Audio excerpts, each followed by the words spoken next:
On today's Tuesday Christmas week edition of Club 904, I realized after Sunday's victorious postgame, I forgot to wear the Christmas attire. We're rocking that. We are ringing in the holiday spirit with a Jaguars playoff berth, where the Jaguars should strategically be looking to grow here in these next 2 weeks with a playoff berth already secured, but the AFC South crown still up for grabs. We'll discuss that with Action Sports Jax sports director Brent Martineau and a special guest towards the end of the program, Mike Silver of The Athletic, one of our first guests in this program's iteration and history, will join us fresh off of his trip to Denver, Colorado, where he was present for the Jaguars thumping of the Denver Broncos. A jam-packed show coming your way. Only one midweek show once again. We got to make the most of it here in Club 904.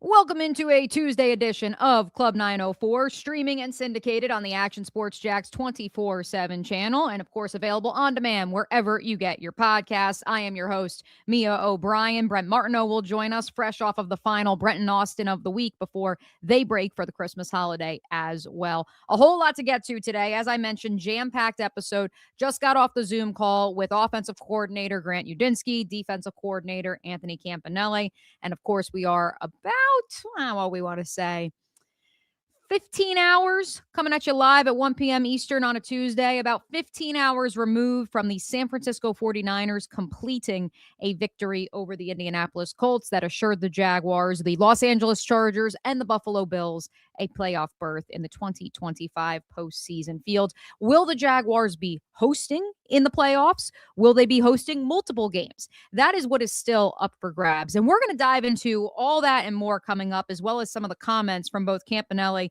and Udinski, which, as we now welcome our friend Brent Martineau into the club. Brent, I got to tell you, we were hoping for maybe a little bit of juice from Camp and Udinski on the call as far as when that pick six occurs from D. Winters last night of the San Francisco 49ers of Phillip Rivers. Maybe there was a little bit of a celebration and hoopla at the Miller Electric Center. They said no, there's too much else going on. There's too much prep. Maybe Camp let out a hoot, and then they were right back to prepping for the aforementioned Colts. Does that surprise you at all, sir? Not really. I mean, I think it was cool to I feel like the fan base did this a little bit too. I feel like we did it a little bit, and I bet they did it. It was like, oh, cool, acknowledge it. And my guess is they probably won't say this, but there was probably like a handshake or a text or a fist bump like, hey, we're in, and now let's get to work. Because in a little bit, I mean, it's anticlimactic, right? I mean, we kind of knew the Jags were going to get in at this stage, especially after the Denver win. So I think there's a little bit of that for everybody, and also bigger things to get. And I'm not sure the Colts are on everybody else's mind, but really that division and trying to get a home game is on everybody's mind, at least here in Jacksonville. So yeah, I guess it doesn't surprise me too much, which is pretty cool considering I think if we started this year and we envision what that might have been like, can we get to December in Jacksonville where you're still in the mix? And yes, the answer is they're going to do that. Well, you might need a euphoric moment of, wow, we watched the scoreboard or whatever else, and we got in because we won a wild card tiebreak or something like that.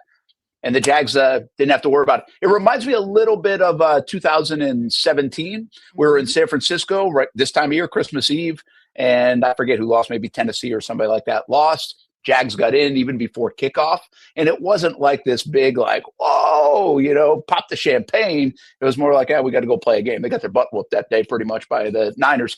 But the bottom line is they knew they've had a really good chance to get in. Now it was start to focus on bigger things, which is pretty cool, Mia, because now this team can kind of start to focus on bigger things like the division, home game, seeding, and say, hey, how good can we be? We feel like we can beat anybody in the league. They don't want to look back. They don't want to rest on their laurels. But part of why I thought it was important to have you on, not just because Mike Silver's not going to join us until a little bit later in the program, Brent, but because you were in Denver, of course. You were unable to join Club 904, but were a part of the Action Sports Jax postgame stream because you were literally on the plane back from Colorado when we were live on the air Sunday night. And so didn't get a chance to actually have you on this program. Just describe the scene. Jaguar fans felt like a lot of them made that early Christmas trip out to Denver, despite the fact that the airport is in Kansas, but that's a story for another time that Silver and I are probably going to talk about at 1:45 today. But ultimately for you, having covered that game in San Francisco when that Jags team had already clinched a playoff spot, having covered the 2022 run and that entire 17 postseason bid, just describe where this game in particular falls in the context. And again, hindsight's going to be 2020. History hasn't not written itself completely yet, but just describe that moment on Sunday night. Yeah, I think that one was the biggest regular season game for me, especially on the road. Well, I should say that was the biggest one on the road because Tennessee still is bigger here with the way the crowd was in 22 and everything else. But for a road game, that was the biggest one. And it really reminded me of 2017 over the Steelers in the playoffs. Not the regular season one, but in the playoffs. And because of the fans were, there weren't like thousands of them. This wasn't like a Bold City Brigade trip and everything else, but people made their way. And I know some people that made their way last minute that tried to jump on out there and be a part of this because they knew the stakes were so high. And I remember thinking in Pittsburgh, first of all, it was freezing. It was a nicer day here in Denver. But those guys stuck around after. They almost like wanted to create a memory in Pittsburgh that day and were hoping for the best, and it happened. And I felt the same about the fan base here. It's like, wow, the stakes are really high.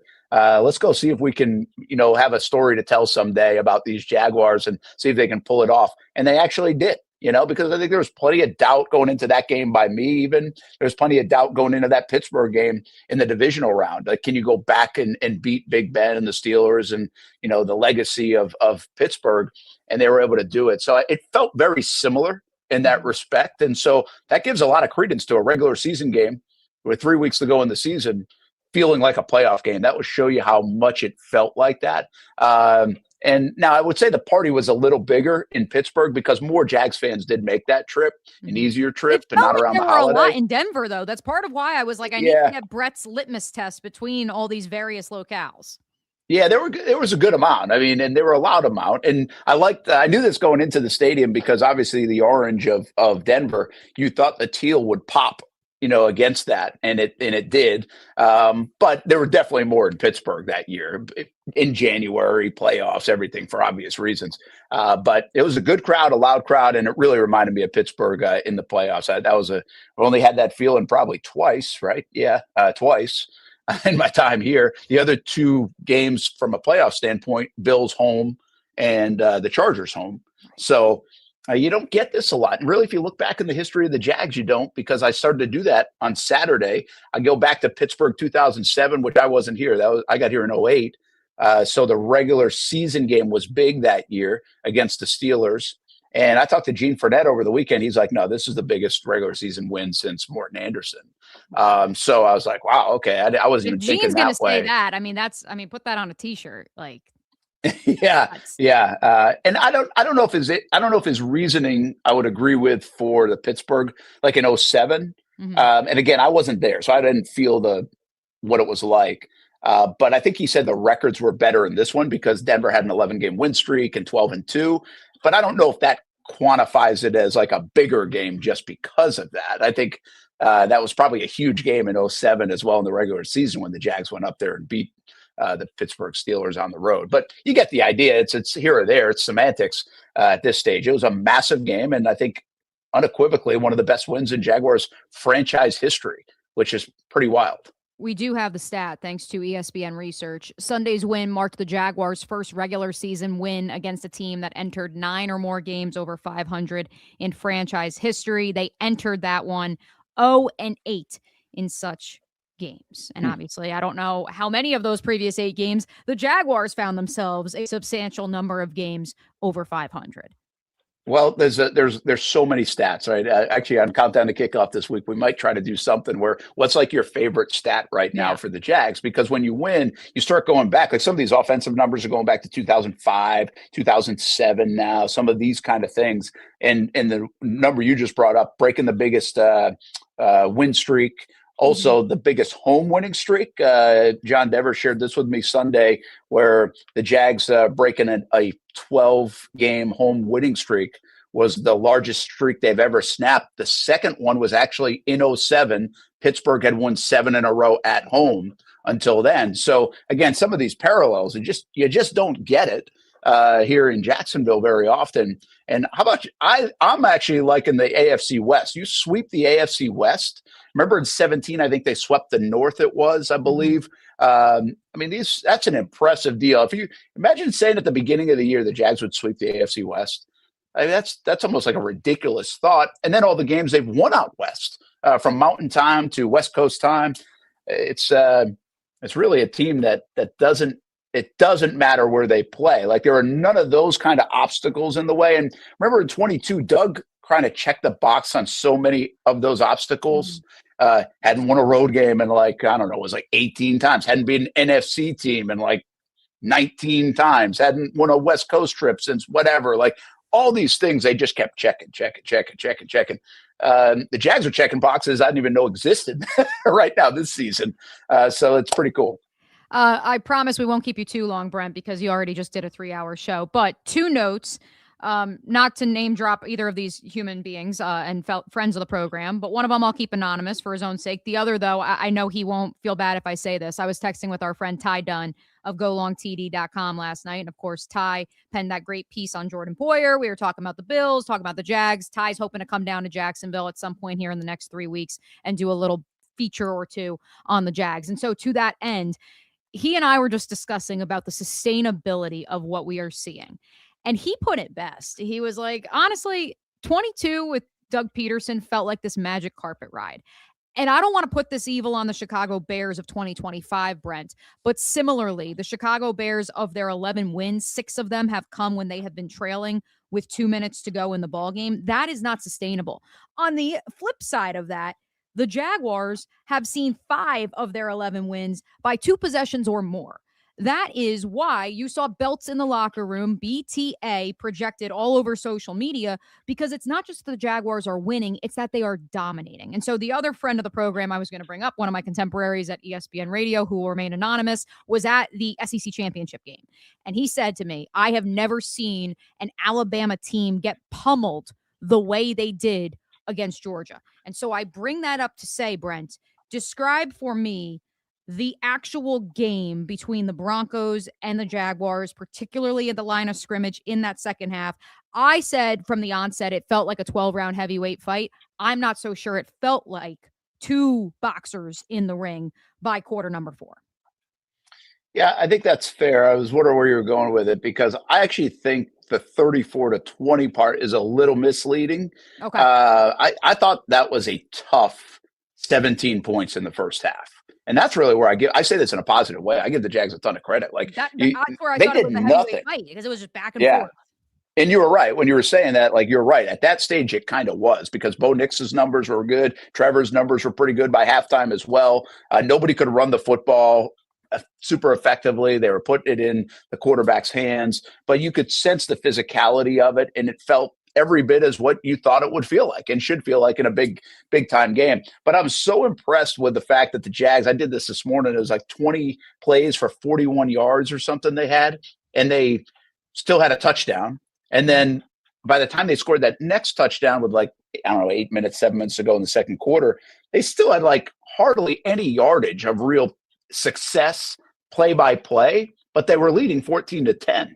And then they hit a big deal. Like, right. They just went on a 6 out of 7 possession deal where they got hot.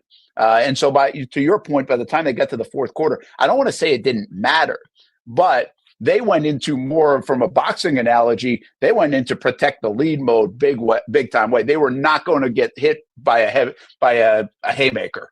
Mm-hmm. And that's a tricky spot, I think, because they'd been on the gas for 6 out of 7 series, and they were very, very successful, but they couldn't run the football. So Liam had to figure out a way, like, okay, I got to kill this clock, but we know we really can't run the football. They know we're going to try to run the football. So I think he was in a kind of a tricky situation in the final 12 minutes of that game offensively. And it looked like, I remember they had like the 1 minute possession. So, but yeah, to your, I don't think the Jags were as dominant in the football game as the score maybe indicated, even the fourth quarter indicated. In the third quarter, I think they were. In the third quarter in particular.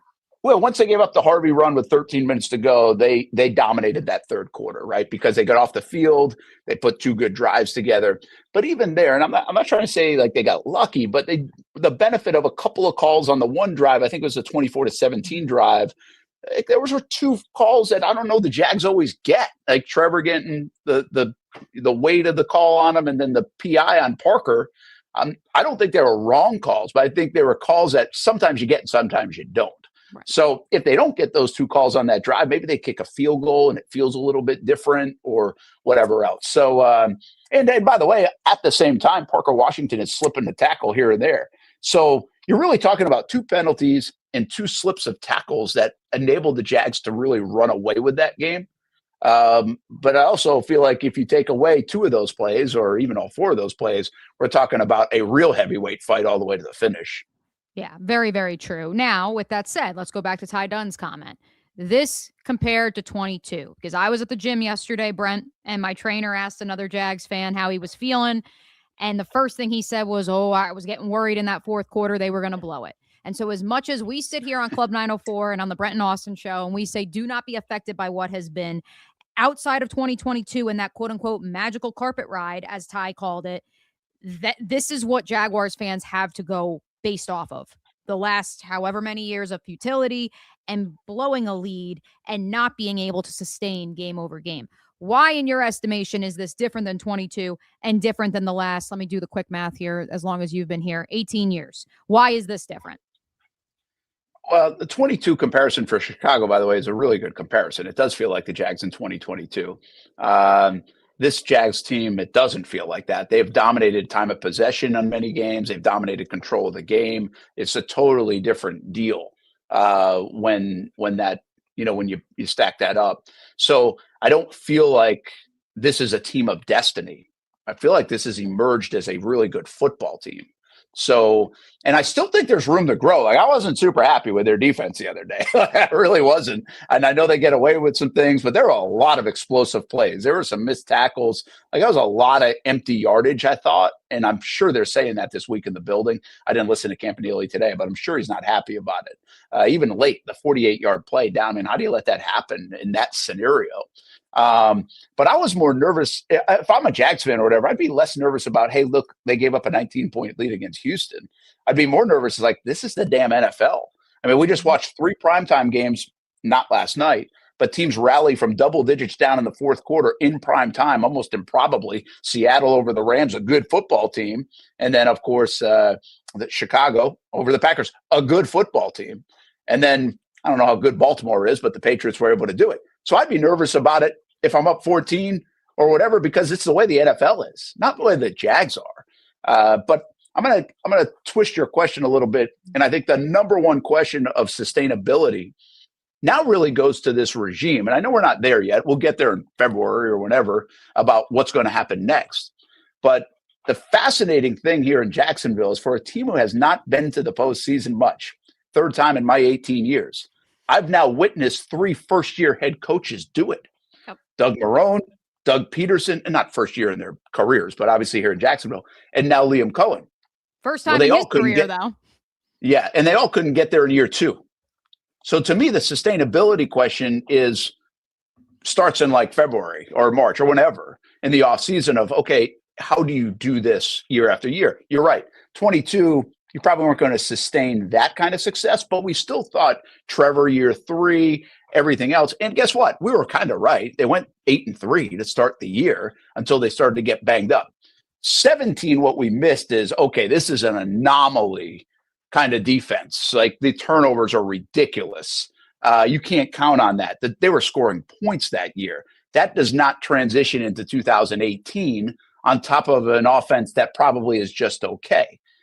What I do like about this situation is I feel like the way the Jags have won in a variety of ways, the way they are built, both financially and structurally from a roster standpoint, gives me hope that this is a more sustainable outfit right now. Now, I think that's going to be a test for Baselli, Gladstone, and Cohen to, it's easy to play the underdog role. Right. How will you now play the role going forward as a team that people think will compete? That whole offseason is going to be interesting for them. But I think they're in a better spot for it. to be able to compare to 17, 18 now in hindsight, and even 22 and 23. But I do think we have to acknowledge 23, they actually did it. They built off that 22, and maybe that will give Chicago fans hope. And then they just got hurt and couldn't get to the finish line, and then all sorts of other problems happened. So I've said it way back when this group was hired. I don't think this year was going to be the hardest of the years. I think some of the goofy numbers of 9 turnovers, the 1-score losses, I felt like the Jags were going to win 9 games all season long. Like, I felt like they were going to do that. Now, I didn't think they'd be 11-4 right now. Absolutely not. But I really feel like the question for this regime is almost beyond this year. The question right now is, how good are you? Can you go make a run? But the question beyond this year is, can you do it for 3 years in a row, which this organization hasn't been able to do since the late 90s. As I had somebody say to me last week, this could be the worst roster that Liam Cohen ever has. Could. Expectation is that it could be the weakest roster he's ever had, and he has them at 11-4. And Brent, I'm happy to report, because this is an interactive program, all the comments, pretty darn happy on YouTube. Maybe it's the Christmas spirit in all of us. Cedric says, get your Super Bowl tickets ready. The Jags are hungry. Jag lawyer, 8-year-old can't stop talking about forfeiting all of his gifts from Santa for a Jag Super Bowl. We did receive one comment that says that Brent is sounding like O'Halloran. I don't really know why that would be. Brent, I alluded to it. You guys off for everybody pretty much off for the Action Sports Jax 24/7 channel, but give everybody the lay of the land, what's coming programming on the TV and the stream and everywhere else side over the next 6 to 7 days of the holiday. Yeah, I think the fun one tonight, we're doing Jaguars All Access tonight because the holiday is obviously on Thursday. So next 2 weeks on Tuesday nights that we usually do that show on Thursday. And also it's at Jack's Beach tonight, just for this one time only. Next week returns to Springfield. But Parker Washington will be our guest tonight, live on Fox 30. We had a huge crowd last night out there at Strings. So hopefully you can come on out. If you want to grab a drink, something to eat, meet Parker Washington, have some fun with the Jags, now a playoff team. And then we'll have most of our normal coverage. We will have a high school football celebration on Saturday night, 10:30 on Fox 30, 11:30 on CBS 47. And we'll have full report, of course, from Indianapolis. We'll be on the road again with the Jags and countdown to kickoff and the rest of it. So, hey, fun times, and that's only ramping up. Now that the Jags are punched in, we're looking at half-hour specials every night when the playoffs begin on Fox 30. We might need you to help out or something, me. I was just going to say, the rumor has it, come January 1, all bets are off. And what perfect timing then for a Jaguars Super Bowl run for me to get back into the foray on the television side of things, as well as manning it down here on Club 904. All right. Merry Christmas to you. Merry Christmas to you, Brent. I know all of the listeners appreciate it as well. And we will be seeing you, I won't say in the new year, because I'm sure we'll be seeing you at some point next week here in Club 904. Appreciate it, Brent. There he goes, Brent Martineau, the sports director for Action Sports Jax. And of course, as he mentioned, they will be live at Strings, not in Springfield, Strings in Jack's Beach tonight with Parker Washington. What more could you ask for this holiday season? Truly the most wonderful time of the year. We've still got a whole heck of a lot to do. Mike Silver slated to join us around 1:45 p.m. Eastern. But first, we're going to dive into some stats, info, numbers, and figures that I think are important as the Jaguars barrel towards their final 2 games of the regular season. Club 904 continues right after this.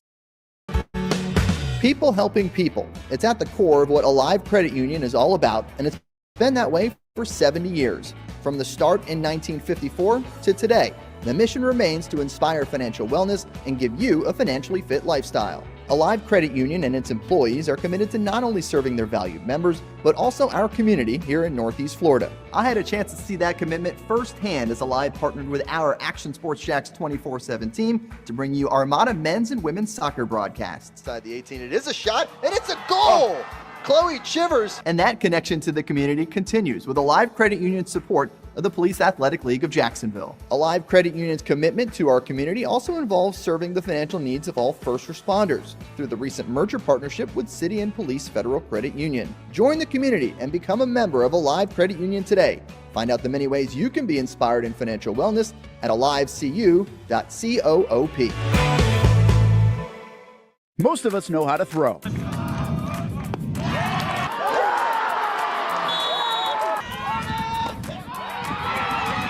but you need to know what to throw. I'm not talking about footballs, baseballs, softballs. We're talking about those items you need to recycle. Republic Services explains it easy. Recycling simplified. 1. Know what to throw.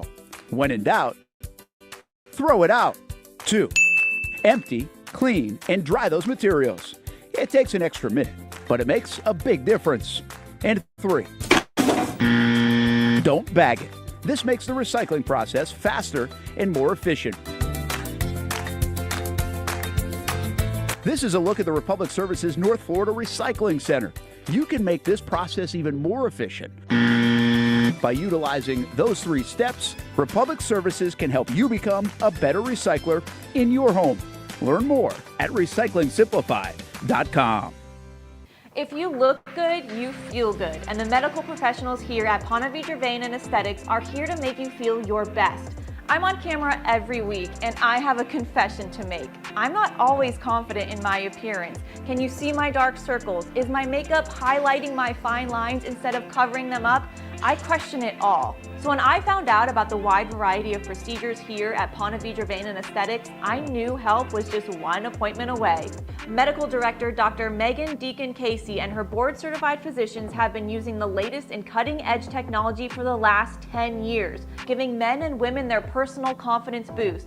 From Botox, fillers, Morpheus 8, and so much more. The hardest part was figuring out what I needed. Thankfully, the medical team walked me through what would work best for me through a free consultation. Come look and feel your best with the team here at Ponte Vedra Vein and Aesthetics. Visit them at one of their 2 locations, either over in Ponte Vedra or on the south side.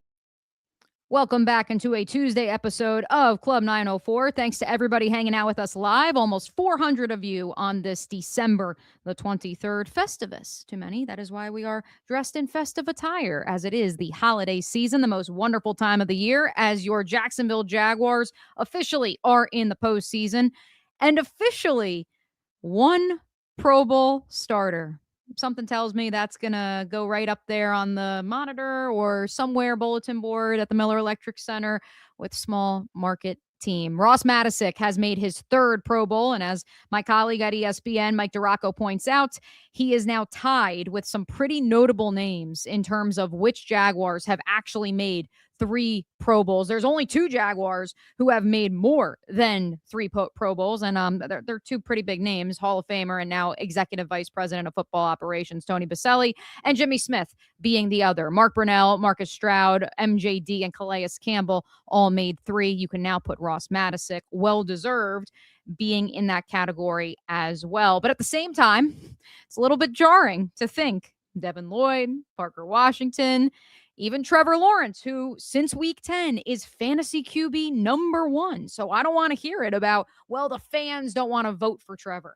The fans care about their fantasy team, I was also told. And if he's QB1 in fantasy over the last 6 weeks, that is when the voting takes place for the Pro Bowl. So it's a little interesting to see. He's an alternate. Devin Lloyd, Parker Washington alternates, as is Travis Etienne. And so the hope, of course, is that the Jaguars aren't able to play in the Pro Bowl because they'll be preparing for the Super Bowl, as more than one subscriber to the Mo Bryan NFL Notebook pointed out this morning in our Discord chat. But at the same time, if the Jaguars do have some availability that week, I would assume that multiple of those alternates will, in fact, have the opportunity to play in the game if they so choose. Let's get to some stats and info, important notes and figures that I saw from around Duval and around the NFL world this week. Let us begin with our friend Nate Tice, always a defender, been here since day one of Trevor Lawrence. And I thought that his comments, as well as another defender of Trevor from Dan Orlovsky over at ESPN, thought that that's a good way to kind of set the table for this segment, what folks around the world of football are saying when it comes to your Big Cats. This one for me kind of says it all. I don't want to say the Jaguars offense is solely now based around and has hit this meteoric stride because of the acquisition of Jakobi Meyers prior to week 10. But this stat from Nate, this is according to Next Gen Stats, Trevor Lawrence throwing in breaking routes weeks 1 through 9. He was 15th in target percentage rate. He was 25th in success rate. 50.5% of his in-breaking routes were successful. Now, since week 10, which not so coincidentally, that is when Jakobi Meyers arrived in town, he is 3rd in target rate, and he is tied for 5th in success rate. So just file that one away, folks. Some other impressive numbers from Trevor that are making their way around the social media world. From Dan Orlovsky, Trevor Lawrence, QBR on third down in the last 3 games, 99.9, 99.9, 96.5, 100 is a perfect score, by the way. I asked Grant Udinski, the offensive coordinator, about an hour ago on the Zoom call, his weekly availability, about blitz rate in particular, because I think that blitz rate and third down, those are quarterback stats. Those are winner's stats. If you're an elite quarterback, you're going to have success in both of those scenarios. He said it's just a matter of Trevor getting more comfortable in the offense, and it's as simple as that.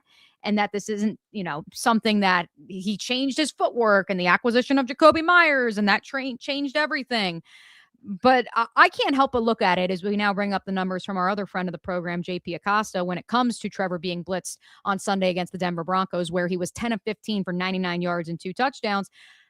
I do think that some of it is him being able to identify things pre-snap and post-snap because he is more comfortable in the offense. I also think that let it rip comment from Liam Cohen has come full circle. And this is a matter of a quarterback who is now no longer thinking. He is identifying things pre-snap, but he's not obsessing over them and saying, oh, well, this could happen and that could happen.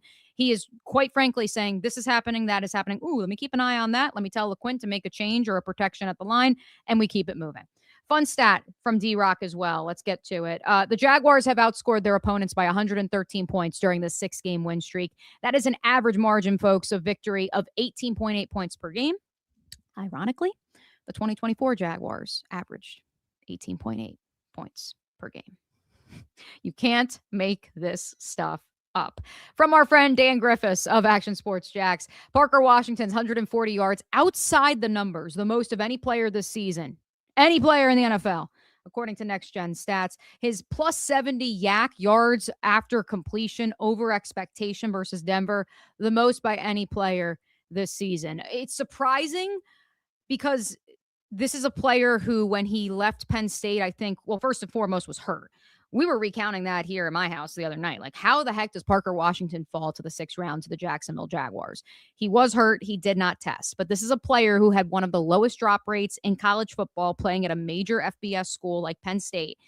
And I think that because of his size, despite the fact that he's got tree trunks for legs, despite having arguably like 4, I don't want to put a number out there what Parker runs in the 40. Sorry, Parker. But he's a guy who's pretty elusive, but he was typecast as a slot. Much like Christian Kirk was typecast as a slot once upon a time. I think that that's an underrated part of Parker Washington's development. His ability to learn behind another guy who was typecasted as slot. He just operates out of the slot. Little guy, does the dirty work. That's all he does. He can't stretch the field.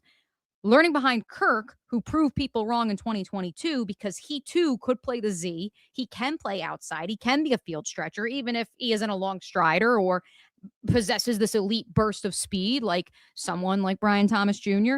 He can get the job done, though. And I think you've seen Parker Washington take that idea and bring it to a different stratosphere here in 2025. Part of that is the coaching. Part of that is the quarterback, the placement of the football. That was something that Brent was mentioning with Austin on Brent and Austin this morning. I've heard it on a couple different shows now.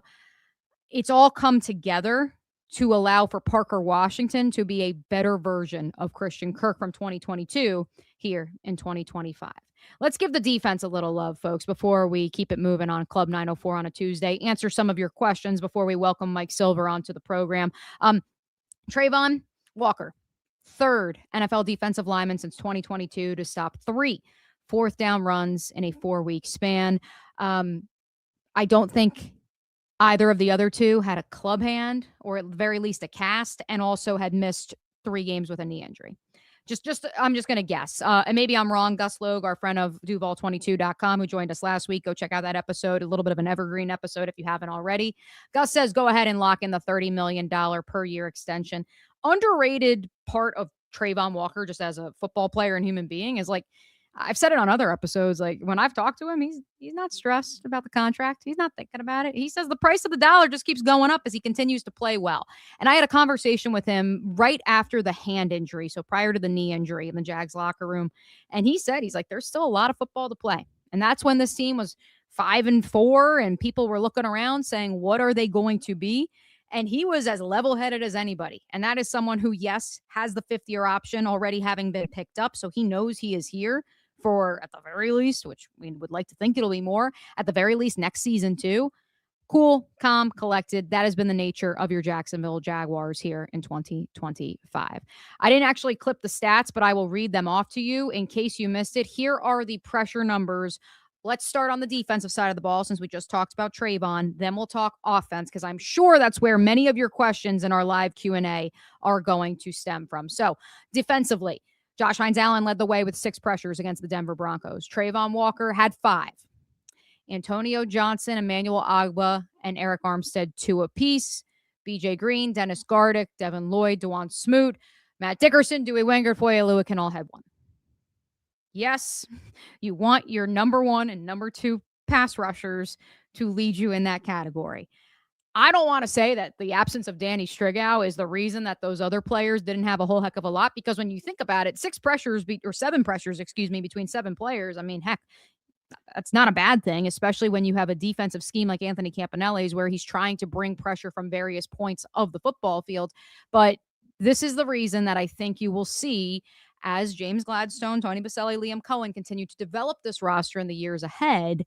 This is where I think you may see that third true edge rusher emerge. Make no mistake about it, though. They're so happy with what they're getting off from Gardick at a wide 9. They are so happy with Eric Armstead's reemergence at his true position inside. And I asked Camp today about Trayvon going inside, shading over a guard, something we've talked about on this program. We've talked about on previous iterations of this program, seemingly for years. Why is that matchup not being exploited? And the answer, I think, was quite simple, folks. You finally have a defense coordinator who doesn't fear saying, yeah, I'm going to kick him inside. We're going to do it. Because they practiced it last year. I don't know why they never actually called for it in the game, but they also were playing rock, paper, scissors last year. On the offensive side of the ball, and this is where I know, get your questions ready, keep them coming. I know you all are going to want to talk about it. Cole Van Lanen gave up 6 pressures. We will get to how many sacks he gave up because I know you all want to talk about Nick Bonito's stat line. Walker Little and Anton Harrison each gave up 3 pressures. Patrick McCarry gave up 2. Robert Hainsey gave up 2. Ezra Cleveland gave up 2. And then Tim Patrick and Travis Etienne each gave up 1 pressure each. For the Broncos, John Franklin Myers was their leader in pressures with 5. DJ Jones had 4. Bonito, Zach Allen, Jonathan Cooper, Alex Singleton, all with 3 apiece. So again, it's okay to spread the wealth. It's okay to have a lot of guys who have 1. You prefer to have a lot of guys who have 3, but I digress. When it came to Cole Van Lanen Sunday against the Denver Broncos, again, he's going up against Nick Bonito, who's one of the preeminent pass rushers in 2025 in the National Football League. It's okay for him to give up a pressure because he did not give up a sack. He gave up 4 quarterback hurries, 2 quarterback hits.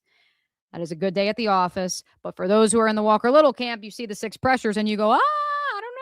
See, this is why, Walker should be starting. Well, this is also why Walker is one of the offensive tackles in the National Football League who's allowed some of the most pressures and most sacks this year because he's been in the same position and going up against defenses like the Seattle Seahawks and the Los Angeles Rams and playoff caliber teams like the Denver Broncos. So the point is, sure, Walker gave up the sack and Cole didn't. So if that's the rule breaker, great. But the point is, whoever's playing left tackle is going to be facing elite defenses, is going to have to give up at least pressures. As long as they're not giving up 4 or 5 sacks and not allowing for that offensive line to blow up, it's okay. So I think that's a little bit of defense and context for the Walker stats that everyone loves to throw out there, and also explains why Cole Van Lanen led the team in pressures allowed on Sunday. Let's see who's hanging out with us in the club before we take our next break and then get ready for Mike Silver to arrive. This one's from Paladin. If the Texans beat the Chargers on Saturday, do you think we see Rivers on Sunday?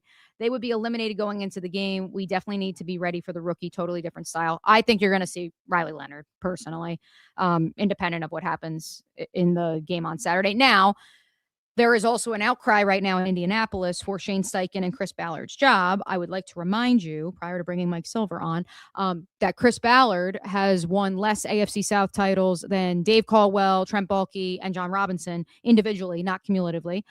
So there may be changes coming in Indianapolis. They may feel like they're playing for their jobs, and so therefore they have to trot out Phillip Rivers, but I don't really agree with that. I think you need to see what the young kid has to prove to that triumvirate of Irsay sisters that you have a plan long term, because don't forget, Daniel Jones is going to miss the first few months of the season. Independent of whether you sign him or not, like, you need to show them you have a plan for those first few weeks. You cannot count on him coming back from an Achilles injury suffered in early December to be ready to go in September.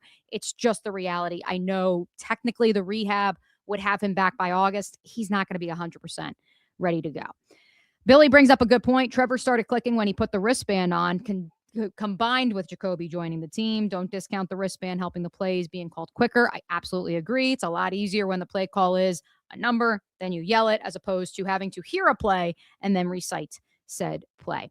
Ether Dark, what's going on, brother man? One of Trevor's biggest leaps this season has been identifying pressure and resetting the protection.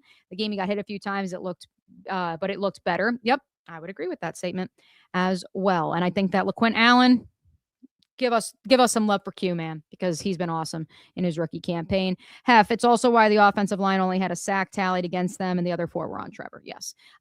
Since I know a lot of people were confused by those PFF stats. Let's take our next break. When we come back, hopefully we will have Mike Silver. If we do not, we have The Last Dance, and then we will be joined by the Athletics columnist. Don't go anywhere. A big finish to our only episode midweek here on Club 904.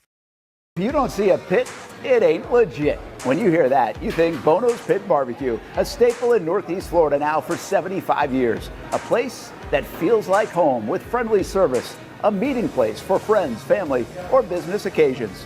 On the menu, the corn nuggets are a favorite in our house, but there's something for everyone. Sandwiches, platters, salads, sides, desserts, and family feasts. You see Bono's all over the place in Northeast Florida. You know, there are almost 20 locations in the Jacksonville area now, so stop on by, sit down, and dine in with Bono's. You can also take it to go. There are drive-thrus in many of the locations, and they have delivery options too. Just download the Bono's app to make things easy.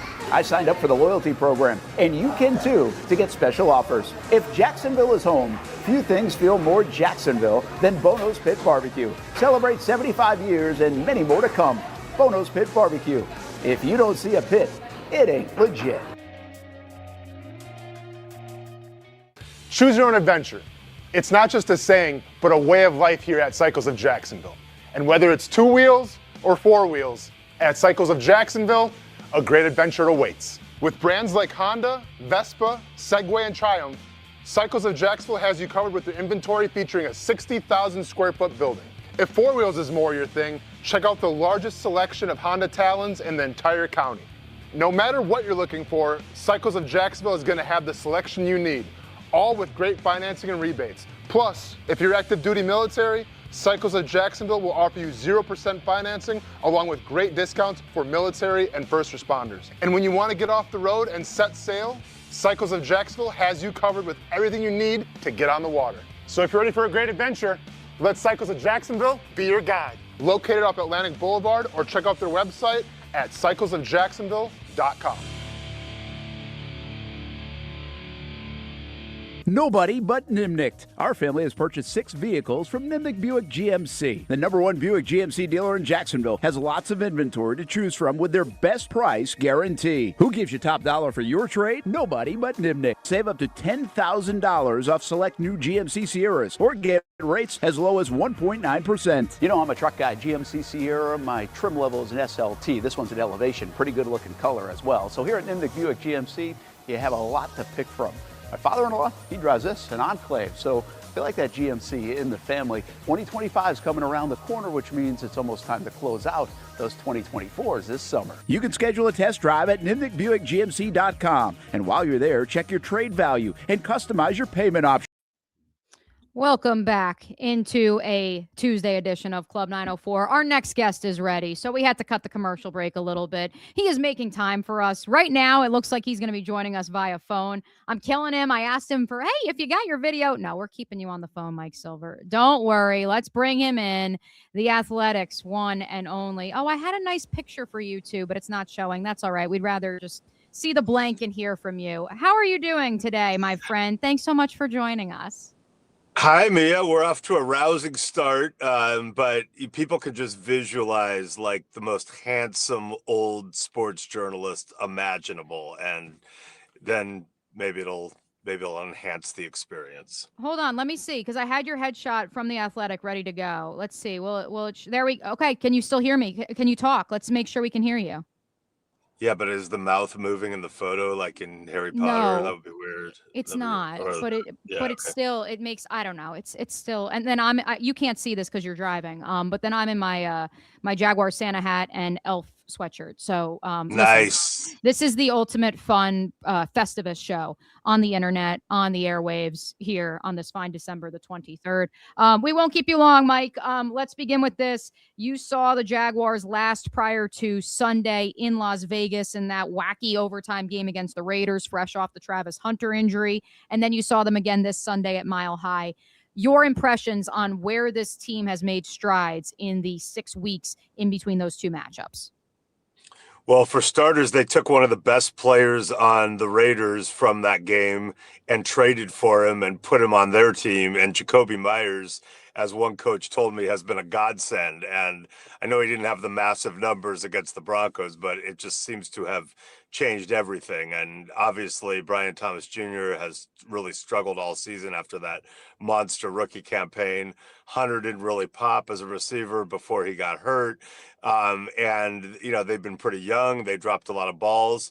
You bring in a pro like Jacoby Myers, who not only has been great in the room in terms of showing people how to be a pro and a veteran, but, you know, running the hard stuff over the middle and the precision and being a guy that Trevor Lawrence clearly trusts already, and then freeing up those other guys, including Brenton Strange, to kind of, you know, not have to do that stuff as much. So it's really coincided with Trevor Lawrence going from, nationally at least, I don't know, this guy went first overall and they paid him, but is he ever going to kind of get out of that middle of the pack, to, oh, wow, he's balling and watch out, they could make some noise in the playoffs. So let me ask you this, because in addition to seeing the Jaguars in Las Vegas, Mike, you also you made back-to-back weekend trips to Denver, which God bless you. I did tell Brent I'd ask you about the airport. I don't know if we have time for that, but God bless you going to that airport back-to-back weekends, because you were there for the Packers and the Broncos as well, correct?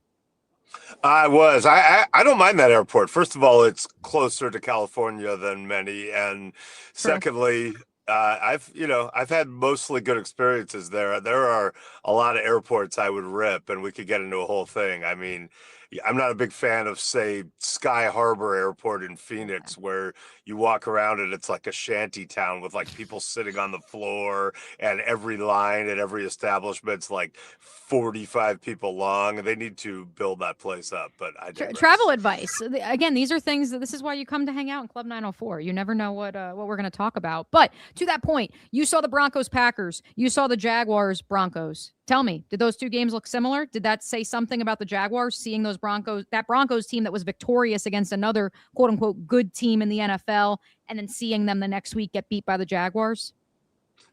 Yeah, I think every game is different, and those are all teams that are good and, you know, could conceivably make noise in a wide open playoff field. But, you know, I think a lot of people going in didn't think the Jaguars were even in that group, and now they know.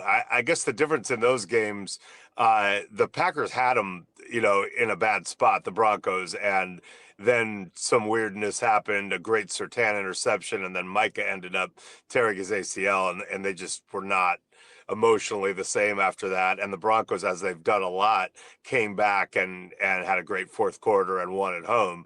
The difference in the Jaguar game is they didn't let them come back. They got an advantage and then just built on it. And, you know, that can happen to good teams too. But, you know, it kind of, I think the takeaway from that game for me was, if you were lumping the Jaguars in with some of the other teams that, like, well, we don't really know if they're real. And I would say the Patriots were one of those, the Bears, you know, they weren't coming off good seasons. They kind of snuck up on us. You now have to change your perception after this game and go, no, the Jags are real, and it's wide open in the AFC. And, you know, look, I look at Josh Allen having to put the Bills on his back every week, and certainly there's a formula where he could do that in the playoffs, but no Mahomes. Looks like Lamar won't be in it. Honestly, when I think about threatening teams, I'm starting to gravitate back toward Pittsburgh, where Aaron Rodgers, even at 42, has been cranking it up lately. And I've seen him go on, soul killing runs in the playoffs. And, at least in any given game, I would not count out Aaron Rodgers against any of these teams. Which is interesting because so many have said, oh, whoever wins the North, that's who you want in a first round game. Maybe you don't. But also, if you're the Jaguars, you also should be, and certainly they are at the Miller Electric Center, and I know fans are feeling this way as well. You should be focused on potentially getting the number 1 or number 2 overall seed, and in turn having multiple home playoff games, not just this opening wild card round game, and then having to potentially travel, or if you're a wild card team. But I digress because our time is short. Mike, let's talk sustainability before we get you out of here and off to the dentist, because as a dentist daughter, it's very important for me to get you off to a dentist appointment. So sustainability. We were talking about this with Brent off the top of the show. The Bears, the Broncos went into this game 5-0 when trailing, entering the fourth quarter. The Bears, 6 of their wins this season have come with 2 minutes to go in which they were trailing. I don't know how sustainable those two models are. It likens to the 2022 Jaguars. And that's what gives me hope for the operation in Jacksonville, because it's not like these are fluky wins, right? Like, correct me if I'm wrong. Like the Jaguars are winning these games. It's not like they are hanging on by a thread and on some magic carpet ride. Well, they hung on by a thread in Vegas, but conversely, they blew the game in Houston, and they probably think they blew the game in Cincinnati too, or against Cincinnati. Right. So that was, that's 2 games they could have won. But I just don't know if last year the Chiefs just won close games, and I guess there was a reckoning in the Super Bowl against an Eagle team that elevated. But this year they lost close games. I think this year there doesn't have to be a formula, and I think everybody's kind of real at this point. It just doesn't feel to me like there's a super team, or that we have a lot of clarity other than the quarterbacks who've been there before. And then you look at Josh Allen and you look at Aaron, and in the NFC, you even look at Purdy, who has been to a Super Bowl and 2 championship games, and Stafford. But look, I think you saw the Packers have the Bears beaten and lose that game. I think the margin for error here is very close. Any of these teams can beat any of these teams. I think we're going to get good games, and it's just going to be, missed calls and tip balls and injuries and all the stuff people don't want to hear. Now, maybe I'll be proven wrong, and someone will do what the Eagles did in the last 2 games last year and just, make it obvious. Although if you really look at the Eagles, if they don't get that sack on Matthew Stafford, in late in that game in the snow, they might have lost to the Rams. So it's really, I think it's just a fun time to be a Jags fan, because they're getting better. They're going to be in the playoffs, and I don't see any team out there where you match up against them where you just go, things are going to have to go amazing for them to have a chance. Doesn't mean they're going to win, but I think they're going to be in the game. Leave us with this, Mike. The Jaguars do have 2 regular season games to go. They will face the Indianapolis Colts at Lucas Oil Stadium on Sunday. The Colts all but eliminated from postseason play. Their loss to the Niners Monday night clinched a playoff berth for Jacksonville. Who will be starting under center for Indianapolis when the Jaguars face them on Sunday? That's a great question. They're not technically eliminated. I would start Rivers until I was technically eliminated, at least. Okay. He looked awesome. I know their defense got gashed, obviously, and at the end they got the pick 6, but he was changing stuff at the line. And young people who think the ball doesn't look great coming out, like, no, dude, it always looked like that. And it's amazing. Now, the deep balls didn't look great, but man, I think Phillip Rivers is a threat. If I were the Jags, I'd be praying that Riley Leonard starts that game. But I do think I'm not saying that they're going to lose. I'm saying it's a stiffer test with Phillip Rivers. Yeah, it could be a little sleeper game. I was just curious because, and you can tell me if I'm wrong, like, yes, they are still not mathematically eliminated at this juncture, so you have to exhaust all options. But also, how hot is the seat for Chris Ballard and company and Shane Steichen if they do collapse here completely. I mean, they're already collapsing, Yeah. but if it's a full-blown collapse, and so maybe you have to just push as many chips to the table that you still have available, because Sauce Gardner also allegedly will be cleared to play on Sunday. And again, if you're not mathematically eliminated, I get the reason to play him, but I might shut him down just for the fear of what if he blows his Achilles.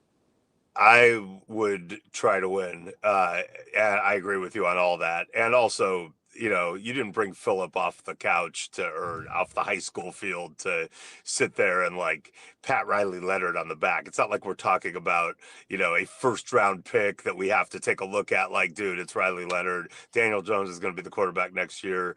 Let Phillip have more glory. I want Phillip. He wants Phillip Rivers to have his glory. We want you to read Mike Silver's great article, his great story, his great feature from Denver this past week, the Jaguars, the Broncos, his inside scoop from his early conversations on Sunday morning with James Gladstone, Tony Baselli. What else do you have cooking coming up that folks can look for on The Athletic, Mike? I'm sure there'll be a lot, but right now I'm just trying to take it day to day. I think I'll do that Niners-Bears game on Sunday, but it'll be good. So thanks for having me, and thanks for letting me go do my duty as a patient. I appreciate you. Listen, teeth and dentistry is very important. We appreciate you, Mike. Happy holidays, and we will talk to you soon, friend. There he goes, Mike Silver, and of course you can read his work at The Athletic.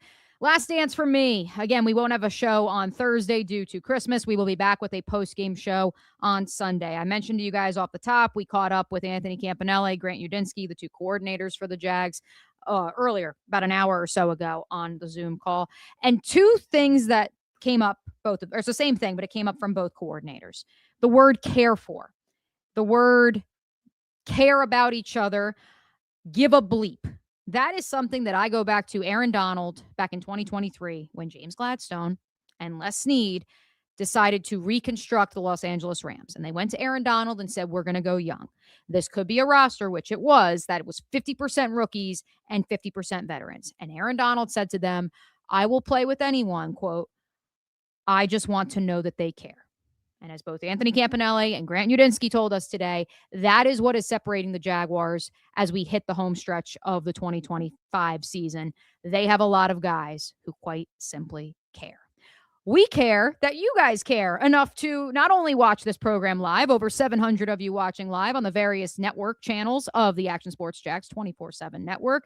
And of course, we also appreciate those of you subscribed to the Mo Bryan NFL Notebook. If you aren't subscribed yet, free 7-day trial is available. Subscriptions start at $5 per month. The nice little link is scrolling on the bottom of this live stream and is also pinned on my Twitter page at Mia O'Brien TV. We will be back on Sunday, post-game edition, Jags, Colts. Will it be Phillip Rivers? Will it be Riley Leonard? Can the Jaguars avoid a sleeper game against those sleepy Colts? That and more coming up on Sunday. But until then, happy holidays.